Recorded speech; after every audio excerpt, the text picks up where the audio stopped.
So this is what winning looks like now. Not a trophy, not a chart position, not a sold-out stadium or a platinum plaque. A courtroom. One of the two biggest rappers alive just had his lawsuit against his own record label thrown out of a federal court, and instead of taking the loss and going home, he told the judge he'd be back with an appeal. And somehow, someway, that is not even the craziest part of this story. Because while Drake was in court fighting over a diss record, two of the most respected music executives in the game sat down behind a microphone and said the quiet part directly into the camera. No publicist, no handler, no prepared statement. Just two men who have spent their entire careers inside the machine, telling the truth about the machine's biggest star, and what they said about Drake, about Kendrick Lamar, and about what this lawsuit is really doing to Drake's legacy. That's what we're getting into today, because once you hear it, once you really hear every word of it, you will never hear this beef, this catalog, or this entire era the same way again. But before we get into all of that, quick question for you. If you think suing over a rap battle is the softest move in hip-hop history, hit that like button right now. One like equals one vote for rap beefs staying on wax where they belong. And if you really want to make a statement, drop a comment down below, because the comment section on this one is going to be a war zone, and I'm going to be down there reading all of it. Now, let's set the table, because there's a lot here, and every single piece of it matters. By now you know the background, but let's make sure everybody is caught up, because the details are what make this absolutely insane. Drake sued Universal Music Group, his own label, the company that has made him hundreds of millions of dollars, the machine that built the very career he is now fighting to protect, over Kendrick Lamar's Not Like Us. Read that sentence again, because no matter how many times you've heard it, it doesn't get more normal. Drake's claim was that UMG artificially boosted the song, that the label turned its own infrastructure against him, that it amplified a record calling him things no artist ever wants to be called, and that it profited off his humiliation while collecting checks from both sides of the war. And the whole thing was historic before a judge ever touched it, because nobody could remember anything like it. Rappers have beefed forever. Rappers have said the worst things imaginable about each other forever. Mothers, children, funerals, nothing has ever been off limits in this sport. But one of them taking the other one's song to federal court? That was new territory. That was a line nobody had ever crossed in 50 years of hip-hop, and everybody knew it the second the filing hit the internet. And then the judge looked at it and threw it out. Dismissed. A federal judge in New York ruled that the things Kendrick Lamar said on Not Like Us were the kind of things that get said in a rap battle. Opinion. Hyperbole. Exaggeration for effect. The language of a diss track, in a genre that is built, brick by brick, on diss tracks. The court basically said what the entire culture had been screaming for over a year. This is rap. This is what rap is, and what rap has always been. You cannot sue your way out of a battle you lost. That should have been the closing chapter. It was not. And here's where the story should have ended. It should have ended right there, on that day, with that ruling. Drake takes the L. Drake goes quiet for 6 months. Drake lets the timeline forget. Drake comes back with an album full of hits. And slowly, the narrative shifts back to the music. That's the playbook. That has always been the playbook. Every great artist who ever took a public loss has run that exact play and come out the other side stronger. The road back is paved, lit, and well-traveled. And let's be clear about who we're talking about, because nobody runs that play better than Drake. This is the artist who spent 15 years turning every slight, every doubt, every L into fuel for the next run. The comebacks are the catalog, the response records, the victory laps, the summer anthems that made the whole world forget whatever had happened the winter before. That was Drake's superpower. Not invincibility. Recovery. The man was the greatest comeback artist of his generation, and all the comeback ever required was time and silence. Time to let the noise die, silence to make the return louder. The lawsuit burns both. Every month this case stays alive is a month the comeback clock can't start, and a month the silence Drake needs gets filled by court news instead of anticipation. That's not strategy. That's the superpower being spent on the wrong fight. And make no mistake about the scale of what was dismissed, because the dismissal wasn't a technicality, it was a philosophy. The court didn't say Drake failed to prove his case. The court said the case itself misunderstands the arena. A rap battle is a theater of exaggeration, and the things said inside that theater are understood by everyone, by the audience, by the culture, and now by the federal judiciary, as part of the show. That ruling didn't just protect one song. It drew a legal fence around the entire art form, and it did it in response to a case brought by one of the art form's biggest stars. There's a version of history where Drake's name is attached to hip-hop's greatest commercial run. There's now a version where Drake's name is attached to the lawsuit that forced a judge to explain what a diss track is. Only one of those versions was necessary. But that is not what's happening. Because Drake is appealing. Drake is dragging this back into the news cycle, back into the headlines, back into the very spotlight that has been burning him for 2 straight years. And that decision, that one decision, that single refusal to let the door close, is what finally made the executives snap. So let's talk about who these men are, because this is not some random podcaster with a ring light and a hot take. These are music executives, men who have been in the rooms where the deals get signed, men who have known both of these artists personally for years, in some cases decades. One of them has history going back to Kendrick Lamar's earliest work, actual contributions, actual songs, actual time in the trenches, and says flat out that he considers Kendrick family. Distant family, he admits, but family. The other says he's been blessed to be part of both of these artists' journeys in ways small and large, and that both of them have been very good to him and his family. These are not haters. These are not rivals. These are not bloggers chasing engagement. These are the exact people Drake would want defending him in public. These are the allies, the insiders, the men whose entire professional instinct is to protect the stars. And instead, they sat down in front of a camera and torched the entire strategy to the ground. And notice how it started, because the framing matters. They didn't come out angry. The first executive opened by saying he loves them both as artists. He said he's a fan. He said he has contributed to their financial success because he supports their music. He buys it. He plays it. He champions it. That's the credibility pass. That's a man establishing, before he fires a single shot, that he has no agenda, no beef, no check coming from either side. And then he fired. He said there has never been a time he's been more tired of 2 artists. And here's the twist, the part that makes it land. He said it's not even their fault. He's sick of it. It disgusts him. The whole thing. The ecosystem around it. The machine that feeds it. The way it never dies. The way it regenerates every single week no matter how many times the culture tries to move on. And then he aimed. He said, I wish Drake would stop. Whoever controls Drake's legal team, I wish they would stop. He said he believes Kendrick Lamar has stopped. Kendrick made his records, won the battle, and moved on. And whatever is still burning is being carried by other people, by the fans, by the media, by the content machine, because that's just what we do as a society now. We keep wars alive after the soldiers go home. But Drake is still swinging at a fight that ended. And then came the part that should be played on a loop on a screen on the wall of Drake's office. This executive, a man who openly admitted he has defended Drake for years, in rooms full of people who claimed Drake couldn't rap, looked straight into the camera and told Drake directly, just let it go. Please. For the sake of everybody who loves your catalog and enjoys your music, let it go. Because they are going to get you like you've never been gotten before. Sit with that for a second. A veteran of the music business, a man with decades in the industry, telling one of the most powerful artists on the planet, publicly, on camera, with genuine love in his voice. You are walking into a buzzsaw, and you don't even see it. That's not a hater talking. That's a friend delivering the message that nobody on the payroll is willing to deliver. And when the message has to come from outside the building, that tells you everything about what's happening inside the building. Somebody in Drake's circle should have said this 18 months ago.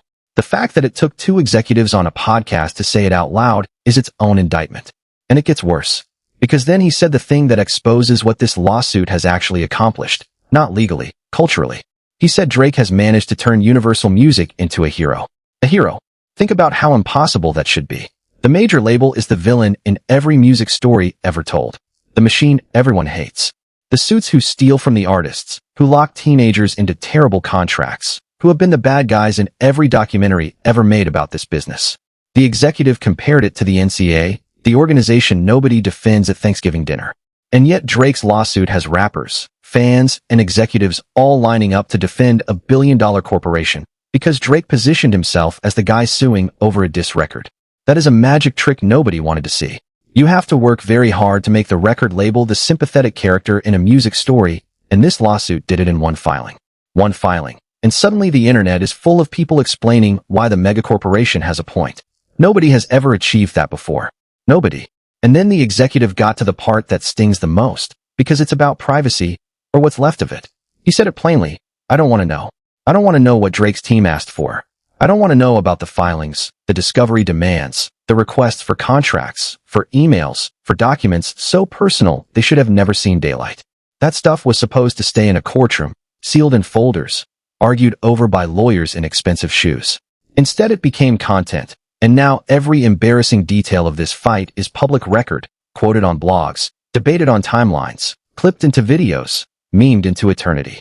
He said the team's handling of it was horrible, and notice the precision here, because it's surgical, not because the lawsuit was filed, but because we all have to know about it. Labels get sued all the time, he said. All the time. It happens every month.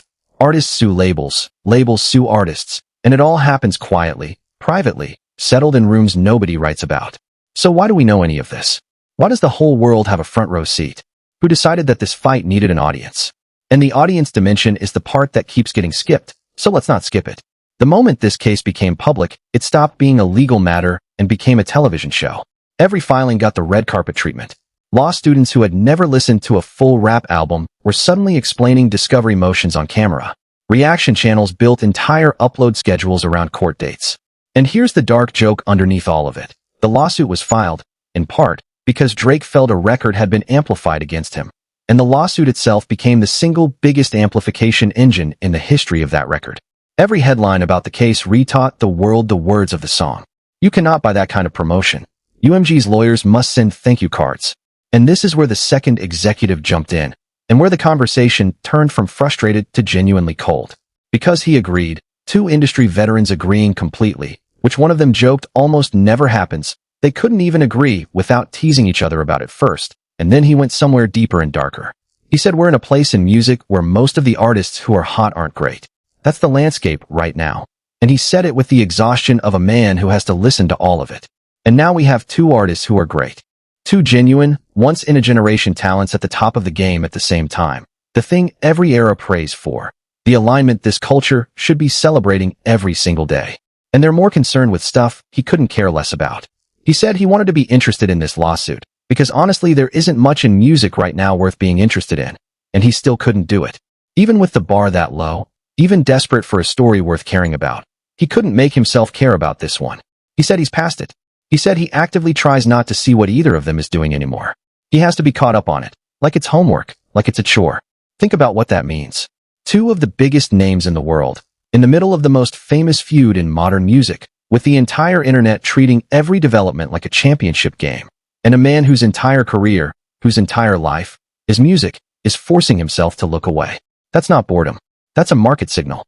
Then came the question that reframed the whole discussion. Was this inevitable? Was some rapper always going to sue somebody over a rap battle eventually? Was this lawsuit waiting in the culture's future like a trapdoor, just waiting for the right superstar to step on it? And both of them wrestled with it. And where they landed was telling. They couldn't picture it. One of them said he can't imagine Tupac suing Biggie. Sit with that image for a second, because that's the most infamous, most dangerous, most tragic rivalry this culture has ever produced.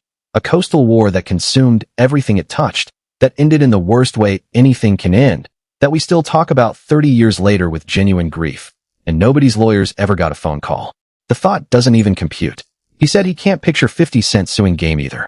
And understand what that means. 50 Cent built an entire second career out of humiliating people. 50 turned beef into a business model, made documentaries about his enemies, kept grudges alive for decades as a form of entertainment, weaponized pettiness into an empire. 50 Cent is the most vindictive competitor rap has ever seen. And even 50, even he, kept it in the arena. The battle was the battle. It lived on records, it got settled by the public, and everybody moved on. And let's go one layer deeper on the history, because the executives only had time for the headlines. But the pattern goes all the way back. This culture survived battle rap's most brutal chapters without a single subpoena. Entire careers have been ended on wax. Legendary careers, Hall of Fame careers.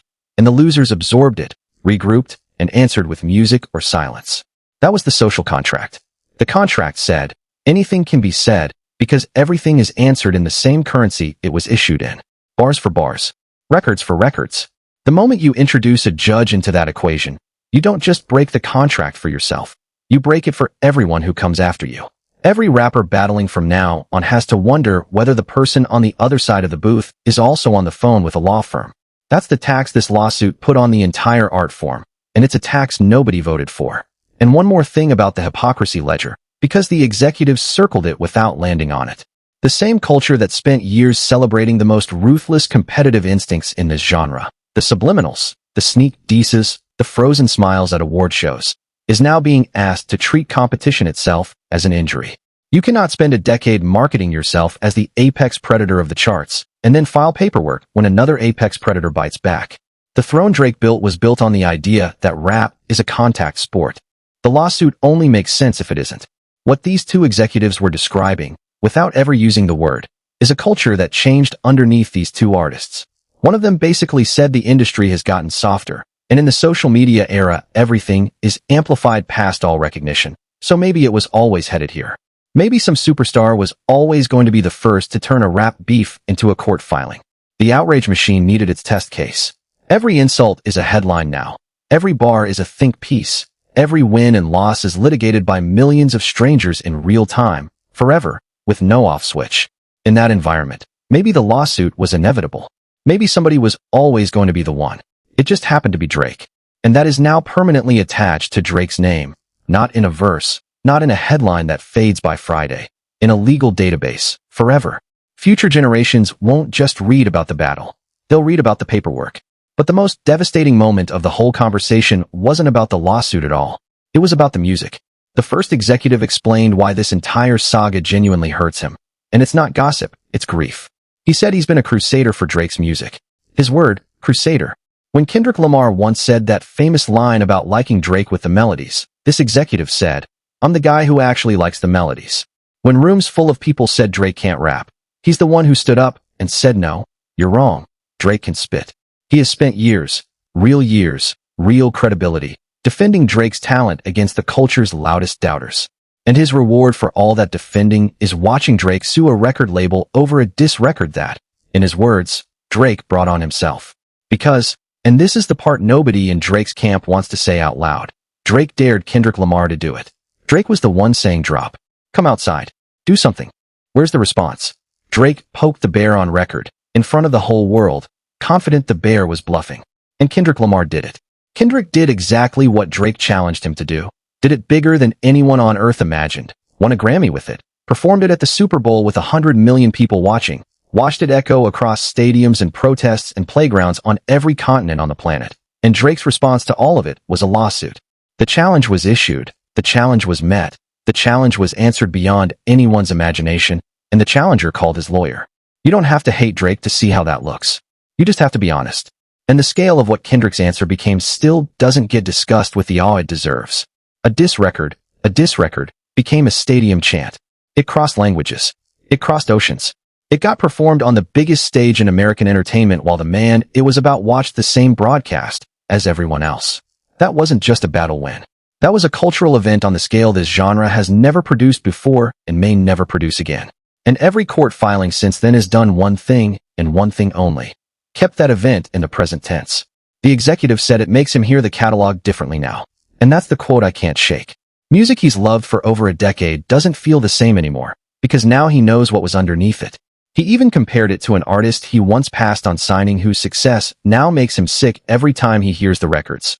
Not because the music changed, not because a single note moved, but because the story behind the music poisoned the experience. That's what this is. The catalog is the same. The listener changed.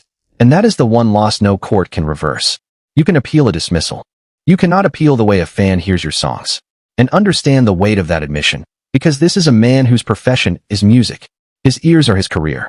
If the lawsuit is costing Drake the way this man hears the records, and he's saying it out loud, on camera, with zero hesitation, then multiply that feeling across millions of listeners who don't have his industry loyalty, who don't have his history in the rooms, who have no reason to push past the weirdness at all. That's the real math of this thing. Not legal fees. Not damages. Ears. And there's a second audience nobody's counting. The generation that's arriving right now. Teenagers discovering this catalog for the first time aren't meeting it through the classic albums. They're meeting it through the headlines. Their entry point to one of the greatest runs in music history is a dismissed lawsuit and an appeal. The story gets to them before the songs do. You only get one first impression per listener, and right now the first impression isn't a hit record. It's a court document. That's the part of this that can't be appealed. And the moment that humanized the whole conversation, the moment that reminded you this executive isn't a pundit, he's a peer, was when he started talking directly to Drake like they were still in a studio together. He reminded Drake about the last time they were in the same room. He talked about old studio sessions, old arguments, old friends, producers he loves like brothers, people he would fly across the continent to support. He told Drake, with a smile underneath the frustration, You have been unbelievably successful, and I love the people around you like family.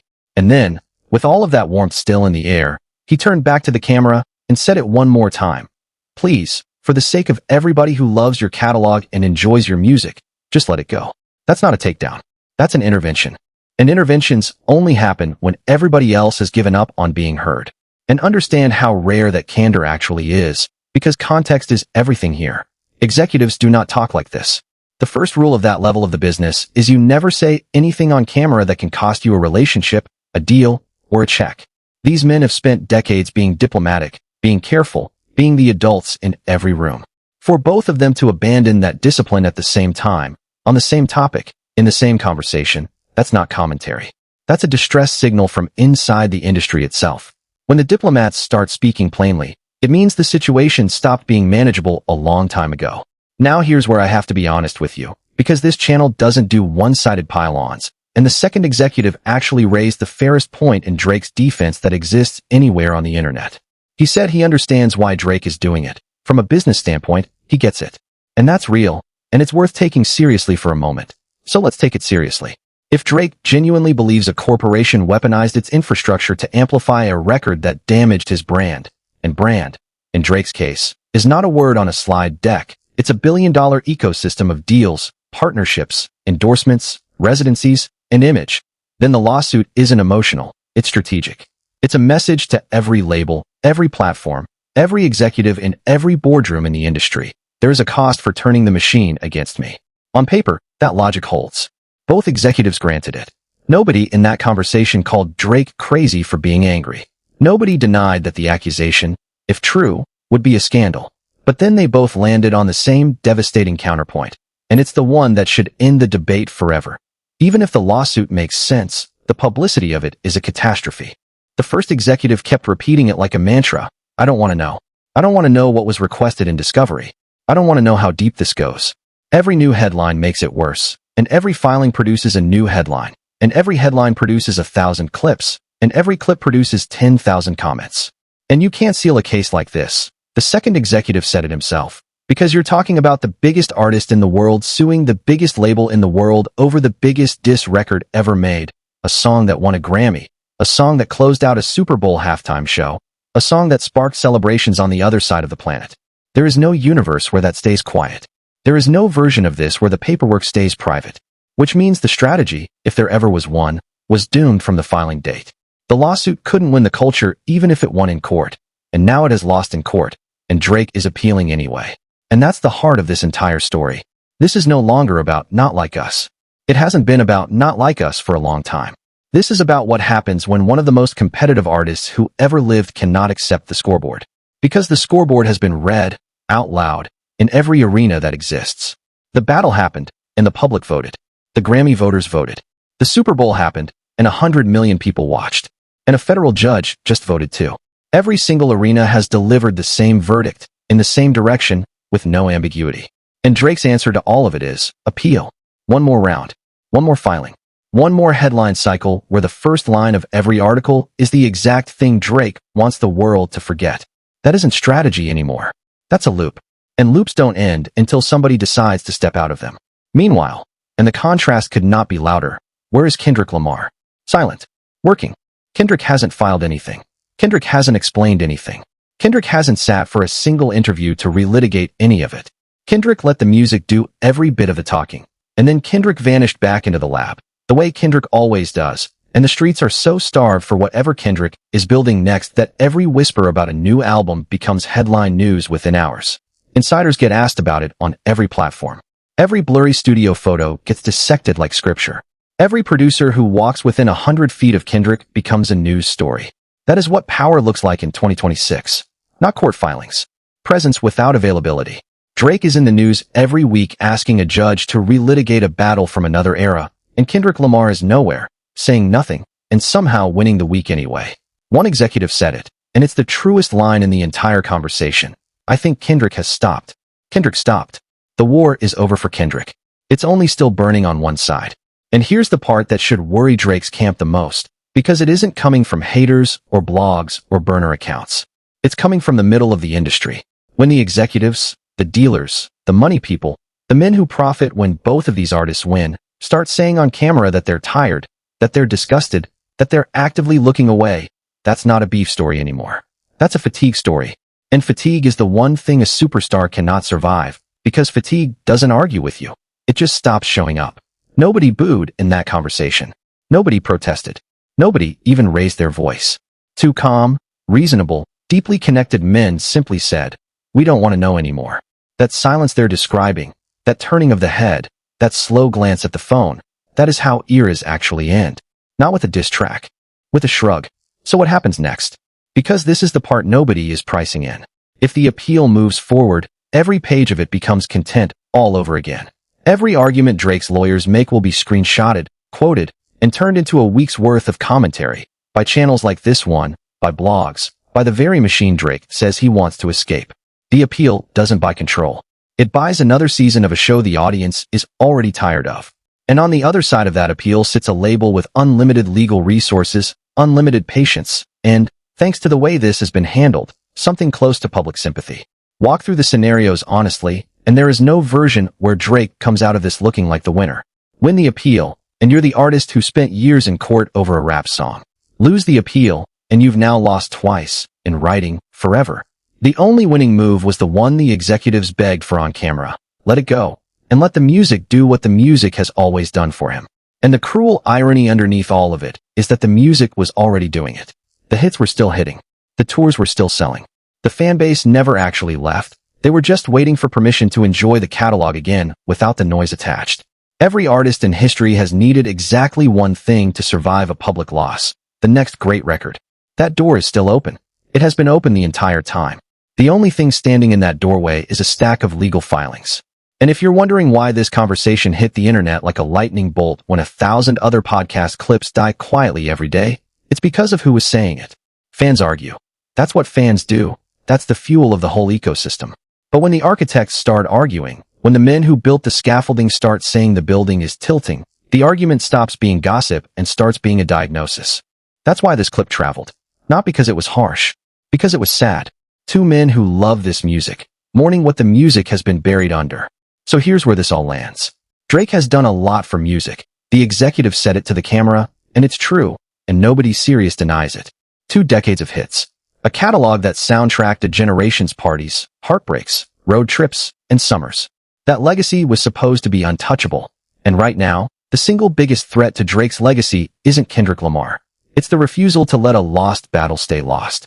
Every appeal is a reminder. Every filing is a headline. Every headline is another fan quietly admitting what that executive admitted on camera. The catalog hits different now. And not in a good way. And step back and look at the full picture one more time, because the picture is the story. On one side, silence, mystique, a Grammy, a Super Bowl, and a fan base that treats every rumor of new music like a national holiday. On the other side, filings, appeals, headlines, and a growing chorus of friends begging for it to stop. Nobody engineered that contrast. It engineered itself, one decision at a time. The culture didn't choose its hero and its cautionary tale. They chose themselves. And remember what the executive said was the actual casualty, because it wasn't a chart position and it wasn't a trophy. The casualty was the feeling. The feeling you got when a new Drake record dropped and the whole timeline moved together. The feeling of a summer owned by one voice. That feeling was the most valuable asset in this entire story. More valuable than any verdict, any settlement, any appeal, and it doesn't get restored by a court order. It gets restored by silence, by time, and by music so good it makes the noise irrelevant. Every single person in this saga knows that. Only one of them has to act on it. And for the artists watching all of this from the sidelines, the ones who battle every week, who live and die by the diss record, who just watched a federal court formally define the rules of their arena, the message cut both ways. The ruling protected the art form. The lawsuit that forced the ruling endangered it. Both of those things are true at the same time, and both of them will be remembered. The judge has spoken. The culture has spoken. The charts have spoken. And now 2 of the most connected executives in the business have spoken, on camera, with nothing to gain from saying it and plenty to lose. Just let it go. That's the whole message. Let it go and make records. Make the hits. Make them sing. Make them rap. Make everybody dance again.